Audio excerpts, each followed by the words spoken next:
time for Ask the Mayor on KWBE with Beatrice Mayor Bob Morgan, who we must thank a lot today for wanting to come out. I don't know if he wanted to come out, but boy, it was kind of brutal when he got up today. Morning, Doug. Yes, it was. I mean, I know it's one of those bad days when the dog puts his head out the door and says, maybe do I really got to go out there?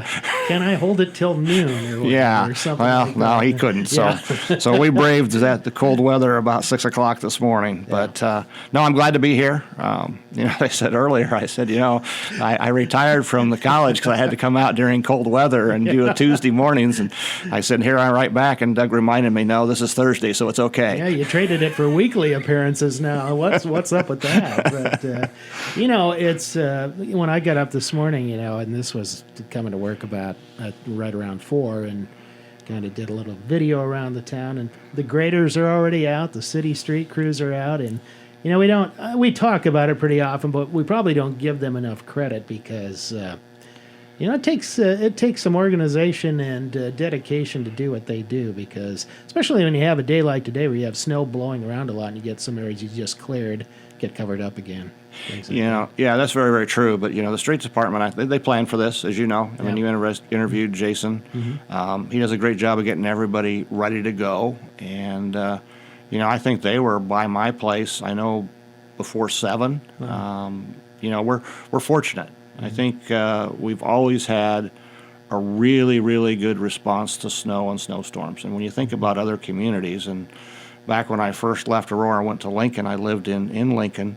And in the residential areas, unless it's 4 to 6 inches, it just doesn't happen. They don't come in and they don't clear snow. You're kind of on your own to get out. You are. You really are. And so, we're blessed to have them. It's an age-old thing. I remember even being a kid, the snowplow comes by and kind of blocks your driveway because there's no place else for the snow to go, and you have to scoop that part out. But, thankfully, we've got a really, really good crew that takes care of that, takes care of the roads, and I'm just very, very thankful for what they do. And it even goes beyond, I was thinking about this today when I saw the Mars truck.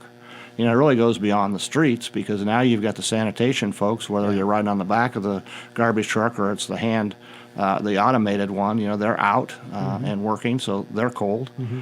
And I really appreciated your article and interview with Brian Danke, our police chief, our fire chief, because, whether it's the police or the fire, the streets, those are all critical things, particularly if you have an emergency. Yeah. And so you think about that, I've seen some videos of where the firemen are fighting a fire in sub-zero weather and everything's freezing up. Yeah. And I mean, it's just a tough go. And so we hope and pray we don't have any major events today or tomorrow. But we're so thankful that we've got the dedicated employees that go out and take care of it. Yeah, when you get water hitting the ground when it's below zero, it's amazing how fast it will freeze. We were down at a fire in Wymore earlier this week, and it was 12 degrees then. It was relatively not as cold, but even at that level, you're facing equipment freeze-ups and dangerous situations. So beyond putting out the fire and keeping people safe, you have those hazards too. So it's tough. Coming from, the educational world where if it really gets bad, you basically say, well, gee, there's no school, and you close, and you're sitting in your warm house, and you don't think about all the other sacrifices that people make when they have to go to work. Yeah. Just like last night, the youngest daughter called, and, she was upset because she's a surge tech at UNMC. Well, guess what? Snow, so you don't get to go home. You get to sleep in this little cubicle because we may need you at 3 o'clock in the morning. So even in the health profession, we got to thank all those people that get out in sub-zero weather and do their job and save lives. A lot of essential services out there that a lot of people don't see. Their schedule's a lot different when winter comes along. It just, you put up with it, you sign up for it, and that's what you do. That's right. That's part of the thing. Supply-wise, as far as sand and salt, we came off last winter was not terrifically bad in terms of the number of storms. And I think there was quite a bit of holdover material. You're doing pretty well, I understand. On that, we are. Yeah. We are. And one thing I will say is, I think again, Jason Moore and the street department people, they look ahead, and they look ahead for 2 reasons. One, to make sure we have enough on hand, but whether it's salt or ice melt or whatever, prices vary depending on what the weather is. Yeah. And so if we can buy in bulk and we can have it on hand, it's going to save us some money. Yeah.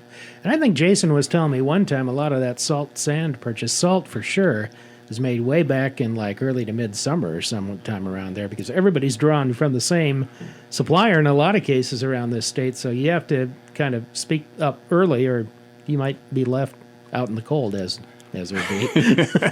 Very good. That's true. That is very, very true. So Yeah. planning ahead really puts us in a good spot. And it goes down to even, making sure the equipment's ready to go, making sure that everything's got fuel in it, making sure, we're ready to hit the streets when it's possible. Well, one thing's good about this storm, I don't think there'll be the ridges in the downtown because there's not enough snow and it's getting blown all over. So I think it's pretty much keep it clear, and by Saturday and Christmas Day, it looks pretty mild, so that'll be good. It does. I mean, that's fortunate. I'm glad we didn't get the snow that a lot of other places got dumped on. Yeah. Bob Morgan, Mayor of Beatrice, with us today on Ask the Mayor. We'll have more in a moment. We're back on Ask the Mayor today with Beatrice Mayor Bob Morgan on this snowy, bitterly cold day. I guess it's one of those where you don't have to be out, and of course a lot of people have to work. It's not quite the holiday yet, but good thing to just stay inside if you can. It's one of those days. So. And I'm sure there were some people, when you look at the school closings, that were very, very happy because they get an extra 2 days off. So that timed out pretty well, too, because schools were pretty much at the holiday break, so the extra day worked out just well. Yeah, it was a smart move. I mean, one thing you want to make sure is you get everybody there safe and everybody home. So it was a smart move. Yep. The Board of Public Works and also the City of Beatrice, the council handled it, I believe, Monday night, action on an integrated resource plan, which when you used to be under Nebraska Public Power District as your wholesale supplier, kind of went under their plan as far as resources. But when you made the switch to the transition over, I think, a 3-year period or so to AEP of Ohio, and you also have an arrangement with the Western Area Power Administration, which provides part of your power, and there's still a requirement to have that plan, and that's what you approved on Monday night. So It is. We did move away start the process of moving away from NPPD in 2019. We took a look at, I guess what I would say a nice benefit to the city of Beatrice was having our own electric company. And then we have a city administrator that is very wise when it comes to purchasing power. We were really in a really good spot to move away from NPPD, and I guess, as an update, that's worked out very, very well. I think that, case in point, people have compared this storm, maybe is it going to be like the polar vortex that hit in 2021 of February. And, we, because of some moves, we're building our reserves. And, quite honestly, that move saved the constituents of Beatrice a lot of money because we did not pass that increase of about $1 million on to our customers like a lot of other places had to do because of some of those moves and what we do for power.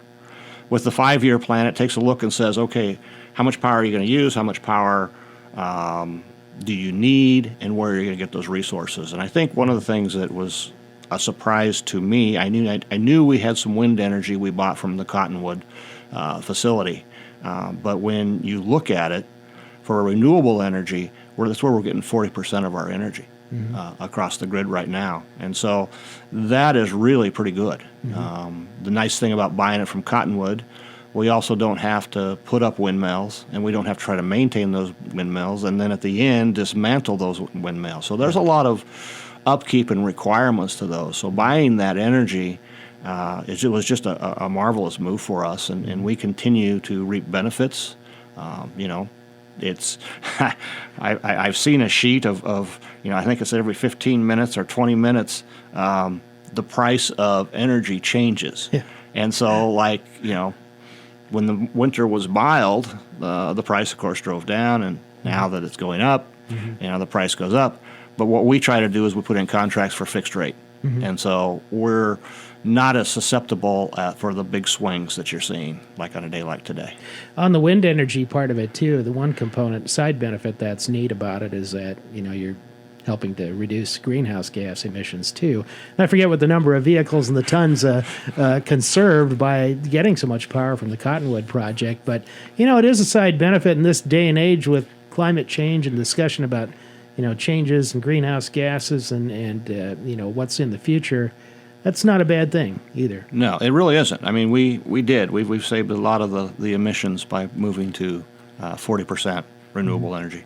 How much, and I don't know if this is even available yet, but since you've only really been, 1 full year now into the complete transition away from NPPD, but percentage-wise on wholesale costs, what you're spending for power, is there any just kind of windshield evidence about how much you have saved compared with when you were under NPPD for those 25-year contracts? Oh, I'd have to go back and look. Okay. I know our savings have been really, really good, and I know that, when you get your electric bill, and like when we get our electric bill during this cold snap, it goes up, but it's going to go up just because we're using more energy. But it's still a really good bargain.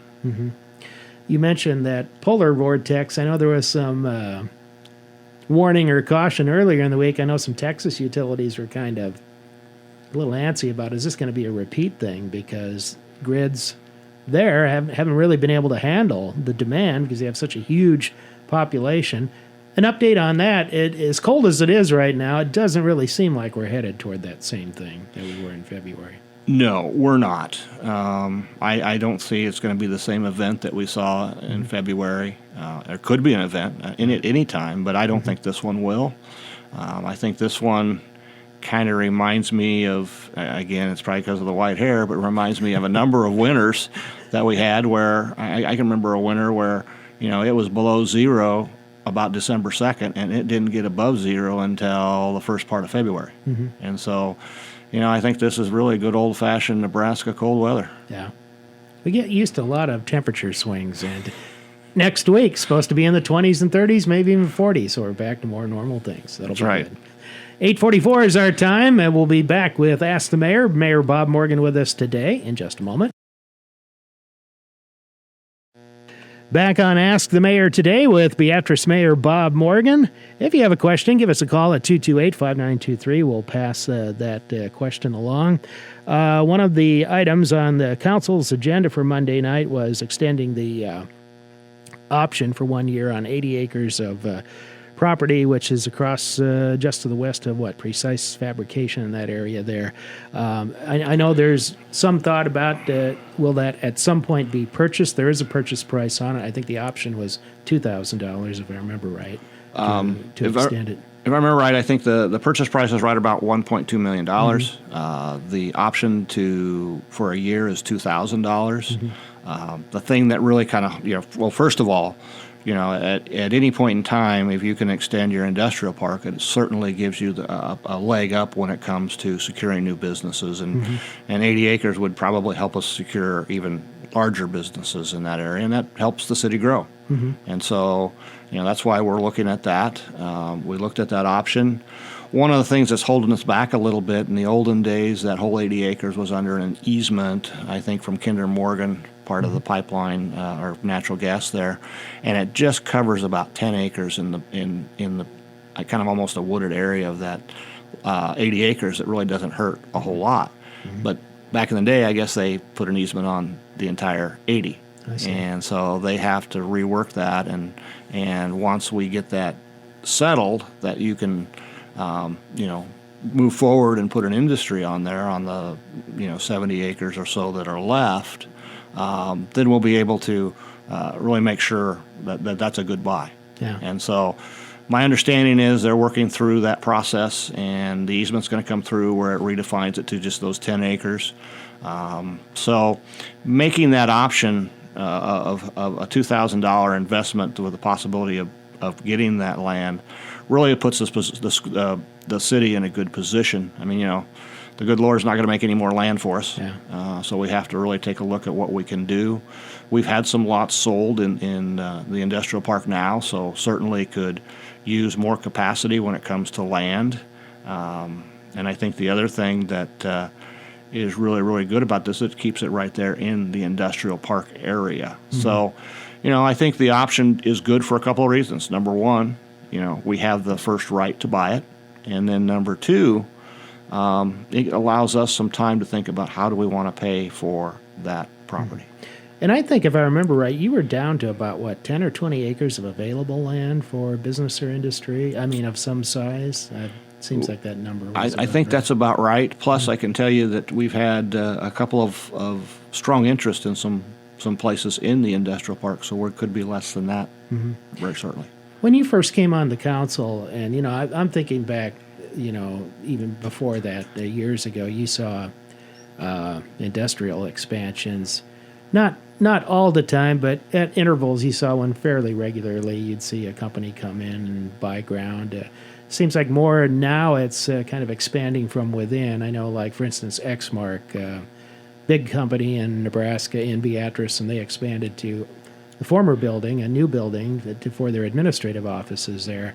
And you see more of that now. Do you think those days, I don't want to say they're over, but it seems like we don't see as many companies looking at new locations? It's more like trying to do with what they have and maybe expand within. I don't know. Well, first off, we're very appreciative of Akuma, Exmark, McKinney Manufacturing. We're very blessed that we have some strong industry that really believe in Beatrice and are willing to expand Beatrice in the industrial park, and we need that. And so I know that Rachel with Engage takes time to do business recognitions and spend some time with those companies because they're a great partner for us, and we certainly don't want to lose any industry. As far as new industry, I think it really boils down to, I know that Engage goes after a number of projects, and one of the things that always is more difficult, and maybe it'll get easier because of high inflation, I don't know. There's a double-edged sword there, but I think the labor market. Yeah. I mean, we have very low unemployment in the Gage County area, even through the Lincoln area. So if it's a really big prospect, the question really comes, can they find enough workers? And that's been a problem for 2 or 3 years now. And so we keep trying. I know when I first became mayor, I visited with Rachel Krackemeyer as the Engage director, and she's got a couple projects she's working very hard on. And I think the other thing that's really helped is she's worked on the child care grant. And, that's the other side of the coin of employment, is making sure we have child care for the people that want to go to work. So there's a number of issues that we're looking at that we hope will improve that.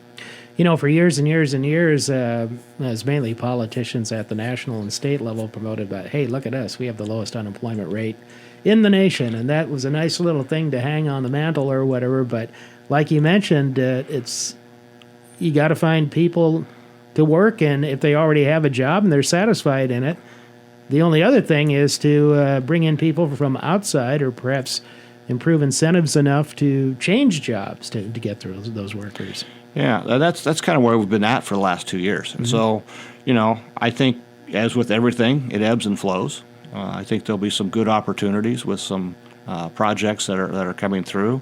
It's just a matter of timeline. Is there a particular industry or sector that you think may be best suited to the Beatrice area? It used to be, we are the lawnmower capital of the world. We have a lot of manufacturing. We have a lot of things like that. Is it transitioning to a newer type of economy of business, or how do you see that? Well, that's a great question. Now I don't know. You're stretching my brain today. I figured we got you out here in cold weather. Well, I think one of the things that we also have to remember is there are a number of industries that do use our agricultural products, such as corn, maybe soybeans. It depends on what it is. And I know that where we're at and that we have rail capacity, we look pretty good to some of those companies that may need some of our agricultural product. So kind of value-added type situations like that. Okay, right. Well, in time we have left, only have about 5-6 minutes left, but what do you see how 2022 has been for not only City of Beatrice government, but the community as a whole? Boy, we had a lot of challenges coming off, still in the pandemic. You mentioned inflation earlier. Things are costing more. Price of fuel was way up. It started to come down, thankfully, but How do you think the community did overall, just in various aspects this past year? I think you can go clear back to about March of 2020, because that's when the pandemic hit and everything started shutting down, and up through, even this December, we've had a series of challenges. We've had the pandemic where people were closed, and then we got that opened up. And then, if you look at the financial world today, it's kind of a little bit in turmoil between, the equities and those type of things. And then you couple that with a very, very high rate of inflation. I think that those are all challenges for, a lot of families. You and I both, go to the grocery store and we see what food is done. I mean, that's a really telling place where inflation hits a lot of people. But I think through it all, our business and our industry and our families have been resilient. I think they really tried to do what they can do to get through where we're headed.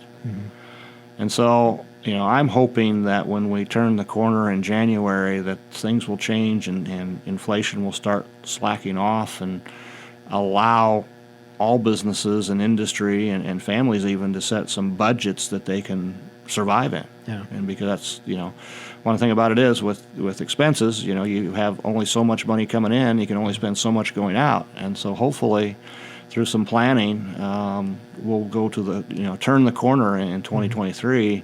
But I do think the community's been very resilient. And I think it's been hard work from, it could be the cities, it's the constituents, it's the business, it's industry, and then it's even, you look at Main Street, you look at Beatrice Chamber of Commerce, you look at Engage. They're all working really, really hard to try to make sure that we are successful. Economists sometimes nationally get fixated on whether or not it's a recession or one's coming, but to the average person out there, I don't think they really care if it's a recession or not. They just want to pay lower prices and they want to just have a better standard of living individually, and that's what really counts in the long run. That's really that's the bottom line, And I think, the one good thing is, we can drive across town in 10 minutes, and so we don't quite have the commute issues that we have, and I think our cost of living in Beatrice is a little less than the cities as well. So, there's a lot of bright spots that hopefully will play out to even a brighter spot in 2023. Going back to when the pandemic started and just kind of looking at it just over those several months since then, revenue-wise for the city of Beatrice, of course, part of that is due to higher prices too, but you haven't, I think there was this thought at one time that it's going to hurt you too as far as revenue, let's say on the sales tax side, but you look at the record, it really hasn't. No. And from an economic standpoint, there's been probably a lot of reasons for that. I mean, there was the period of time where, in the car market, that was really a really good period of time for a lot of people. And, when you buy a new vehicle and you pay the sales tax on it, it certainly is going to give the city more sales tax.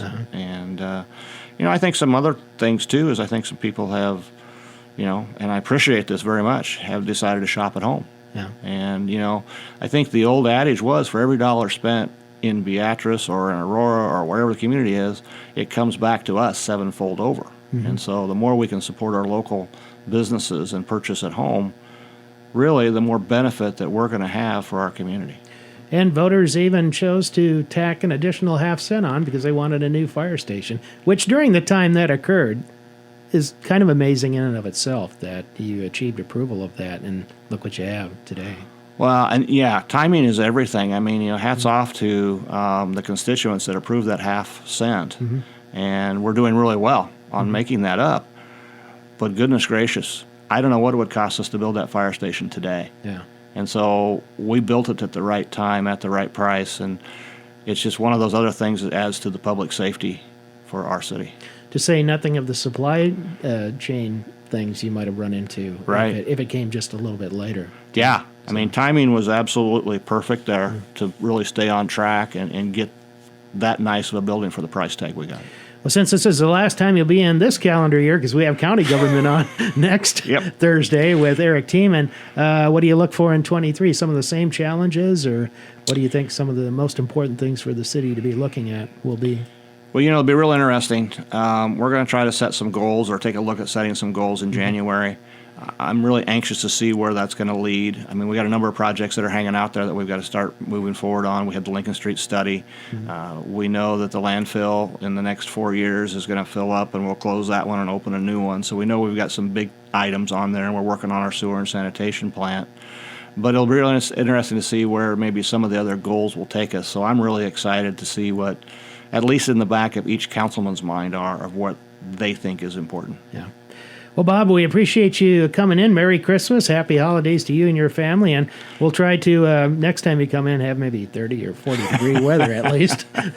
And maybe a scooped sidewalk. We didn't quite get that done. Oh, that's all right. That's all right. Well, and Doug, thank you. And to everyone out there, Merry Christmas. And we hope you have a safe holiday. All right.